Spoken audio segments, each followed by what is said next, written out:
सिरी stenography पर 100 शब्द प्रति मिनट की गति से डिक्टेशन स्टार्ट होगा ठीक 3 सेकंड बाद।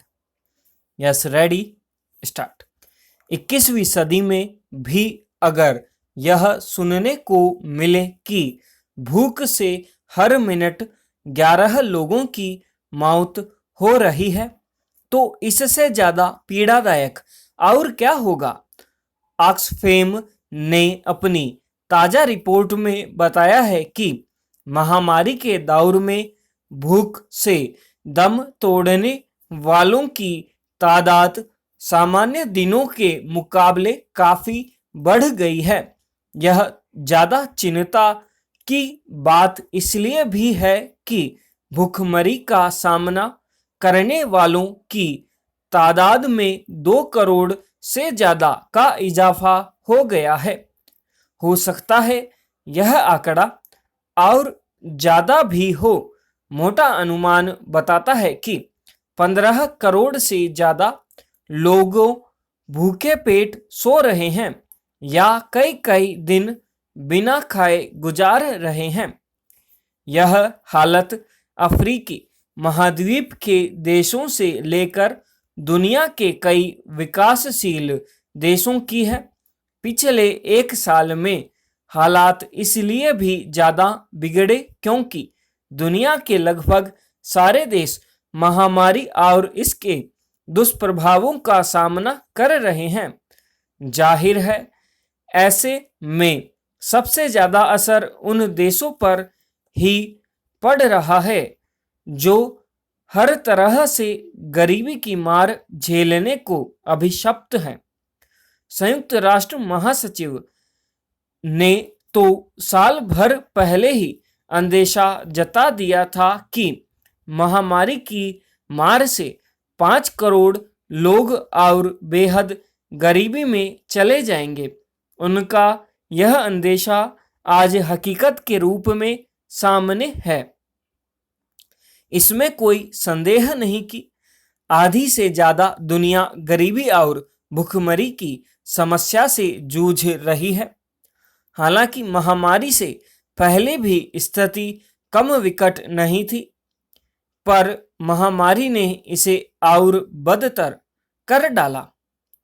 भूखमरी की समस्या उन देशों में कहीं ज्यादा विकराल है जो गृह युद्ध जैसे संकट से जूझ रहे हैं, राजनीतिक और सामाजिक संघर्षों का सामना कर रहे हैं और संयुक्त राष्ट्र वह अन्य विदेशी मदद पर निर्भर है। पिछले 1 साल से ज्यादा मुश्किल इसलिए भी खड़ी हुई क्योंकि वैश्विक खाद्य कार्यक्रम को मदद देने वाले देश ही महामारी के संकट में फंस गए।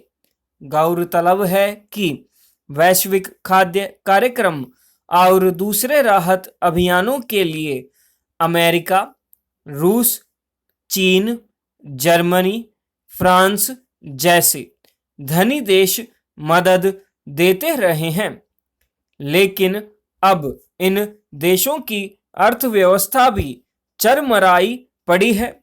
ऐसे में गरीबी को खाना मुहैया कराने का अभियान ठंडा पड़ गया है। पिछले साल संयुक्त राष्ट्र ने करीब 20 करोड़ लोगों को राहत पहुंचाने के लिए 35 अरब डॉलर की मांग की थी, पर मिले सिर्फ 17 अरब डॉलर ही थे। ऐसे में भूखमरी की समस्या से निपटने के लिए और मदद कौन देगा? इसका जवाब फिलहाल किसी के पास नहीं है। भूखमरी, गरीबी जैसी समस्याओं से निपटना चुनौती भरा तो जरूर है, पर असंभव नहीं है। आज जिन देशों में भी बड़ी आबादी इन गंभीर मानवीय संकटों का सामना कर रही है, तो इसके मूल में उन देशों की नीतियां ही ज्यादा जिम्मेदार हैं।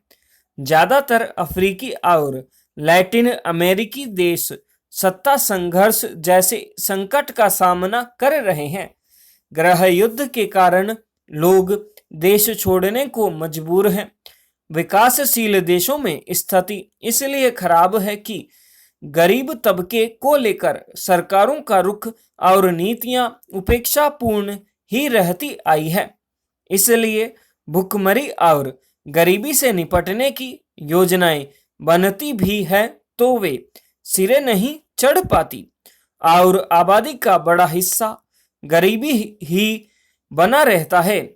गरीबी, कुपोषण और भुखमरी जैसी समस्याएं ही राष्ट्र के विकास में सबसे बड़ी बाधा साबित होती है। ऐसे में गरीब तबके के उत्थान के प्रति सरकारों की जिम्मेदारी कहीं ज्यादा महत्वपूर्ण हो जाती है। सरकारें जागरूक और जन सरोकार वाली हों तो उस देश में कम से कम भूख से तो कोई नहीं मरेगा। उत्तर प्रदेश में ब्लॉक प्रमुख चुनाव के दौरान जिस तरह व्यापक हिंसा, अपहरण और दूसरे दलों के प्रत्याशियों को पर्चा दाखिल करने से रोकने का प्रयास देखा गया, उससे साफ हो गया कि राज्य सरकार खुद कानून व्यवस्था को लेकर गंभीर नहीं है। विचित्र है कि इस प्रकार उत्पात मचाने वाले सभी सत्ता पक्ष के समर्थक और कार्यकर्ता थे। लखीमपुर खीरी में तो एक प्रत्याशी की प्रस्तावक महिला की साड़ी खींचकर उसे तक करने का प्रयास किया गया। बहुत सारी जगहों पर दूसरे दलों के प्रत्याशियों को पर्चा नहीं भरने दिया गया। कई जगह सरेआम गोलीबारी करके पंचायत सदस्यों का अपहरण किया गया। एक सदस्य को तो उस समय अपहृत कर लिया गया जब वह अपने पिता के अंतिम संस्कार में हिस्सा लेने जा रहा था। उसे मुखाग्नि तक नहीं देने दी गई। कई जगह पत्रकारों पर भी हमले हुए। सब जगह पुलिस मूक दर्शक बनी दिखती रही। उत्तर प्रदेश तो क्या, देश में कहीं भी इससे पहले इस तरह लोगों को लोकतांत्रिक प्रक्रिया से दूर रखने का प्रयास नहीं देखा गया। हालांकि कई जगह बड़े पैमाने पर अज्ञात लोगों के खिलाफ प्राथमिकी दर्ज की गई है और कुछ पुलिसकर्मियों के खिलाफ कार्रवाई हुई है, मगर इससे योगी सरकार की छवि सुधरने वाली नहीं। इससे पहले जिला पंचायत चुनावों में भी दूसरे दलों के प्रत्याशियों को नामांकन से रोका गया। लिहाजा कई सीटों पर भाजपा के उम्मीदवार निर्विरोध चुन लिए गए। ब्लॉक प्रमुख चुनाव में भी भाजपा प्रत्याशियों के बड़े पैमाने पर निर्विरोध चुने जाने की यही वजह है।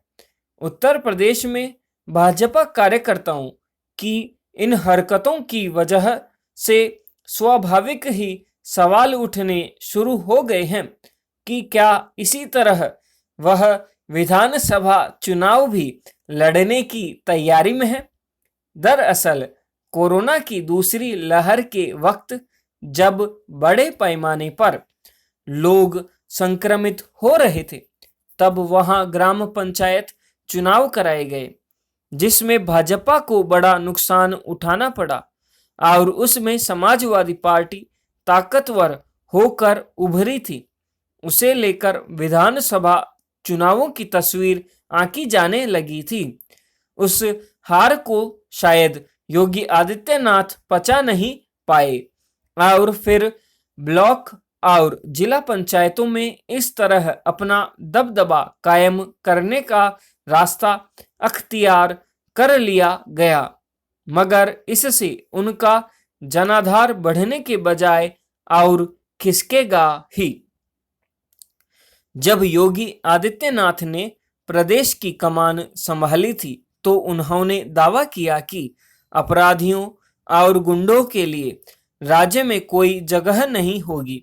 यह बात वे पिछले 4.5 सालों में अनेक बार दोहरा चुके हैं, मगर हकीकत यह है कि उनके शासन काल में राज्य में बलात्कार और हिंसा की जितनी घटनाएं हो चुकी है उतनी शायद पहले कभी नहीं हुई। अब साफ हो गया है कि वे अपराध को रोकने के बजाय विरोधियों का सफाया करने पर अधिक ध्यान केंद्रित किए हुए थे। उनकी पार्टी के सदस्य और कार्यकर्ता खुद किस कदर राज्य में उत्पात मचाते रहे और प्रशासन उन्हें संरक्षण प्रदान करता रहा, यह पिछले 2 चुनावों में साफ हो गया। दरअसल उत्तर प्रदेश में योगी आदित्यनाथ की चिंता आगामी विधानसभा चुनावों में अपने खिसकते जनाधार को लेकर है, मगर इस तरह भय पैदा करके वे अपनी ताकत कितनी बढ़ा पाएंगे, शायद उन्हें भी अंदाजा नहीं होगा। अगर उनके कार्यकर्ता यही तरीका विधानसभा चुनावों में अपनाएंगे तो भयानक हिंसा की आशंका बनी रहेगी। देखना है लोगों को नामांकन से रोकने और जबरन वोट हथियाने की कोशिशों पर क्या कानूनी रुख रहता है। यह था 100 शब्द प्रति मिनट की गति से अभ्यास। आपने किया सिर्फ स्टेनोग्राफी के माध्यम से। यह अभ्यास 110 और 120 शब्द प्रति मिनट की गति से डाल दिया जा चुका है। आप लिंक व्हाट्सएप ग्रुप और टेलीग्राम ग्रुप पर देख सकते हैं। ग्रुप लिंक डिस्क्रिप्शन में दे दिया गया है। प्रैक्टिस करते रहिए, कोशिश करते रहिए कुछ कर गुजरने की। तब तक मिलते हैं नेक्स्ट डे नेक्स्ट डिक्टेशन के साथ में। तब तक जय हिंद, जय भारत।